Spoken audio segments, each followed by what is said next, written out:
কি বলছেন সৌরভদা? আপনারা দুজন দুজনকে কতটা ভালোবাসেন যেটা আমার থেকে বেশি কে জানে বলুন তো। আর ঠিক এই কারণেই সেদিন আমি আপনার কাছে ছুটে গেছিলাম।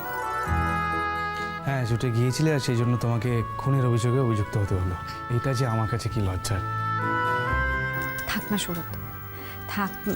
এরকম একটা ভালো দিনে ওইসব পুরনো কথা বলে এখন আর কোনো দরকার নেই। বলছি এবার বলুন, মানে আমাদের কি করণীয় বলুন। তোমার দিদিকে জিজ্ঞেস করো। ও দিদি ভাই, বলো আমরা কি করব। মানে আমি কিন্তু যতদূর জানি কাল একটা ভালো বিয়ের দিন আছে। আমি কি বলবো কাকন, যে বিয়ে করবে তাকেই জিজ্ঞেস করো। ও মা, সৌরভ দেখি একা করবে নাকি বিয়েটা দিদি ভাই?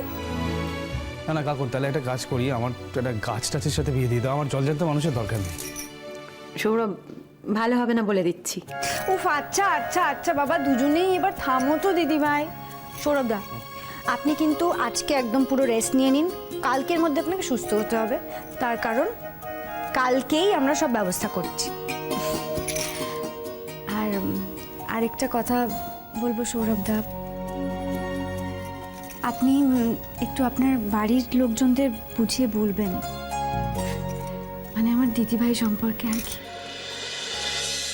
আপনি তো জানেনই ওরা যেমন ভাবছেন দিদিভাই তেমন মানুষই নয়। আপনি একটু বুঝিয়ে বলবেন যে যা হয়েছে পরিস্থিতির কারণেই হয়েছে, তাতে দিদিভাইয়ের কোনো দোষ ছিল না। কাকুন এত ভেবো না, আমি তোমার দিদিভাইয়ের কোনো রকম অযত্ন হতে দেবো না আমাদের বাড়িতে, আমি কথা দিলাম। আর আমিও দেরি করতে চাই না, কালকে যদি ব্যবস্থা করা যায় তুমি ব্যবস্থা করো। তবে হ্যাঁ, বেশি লোকজন দেখো না, আড়ম্বরের দরকার নেই। আমি আর লোক হাসাতে চাই না।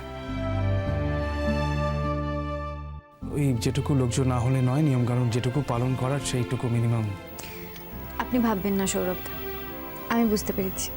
আপনি ঠিক যেমনভাবে চাইছেন তেমনভাবেই সব ব্যবস্থা হবে।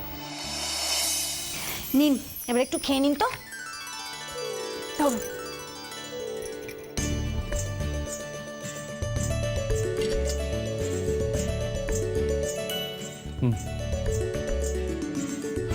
আমি কেন খাবো?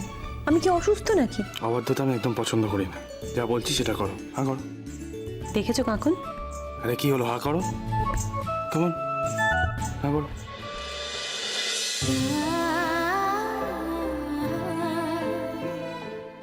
আমি কি একাই খাবো নাকি? না তো, নিচে খাবে, তবে বরকে খাওয়াবে। খাও, আমি হা করছি।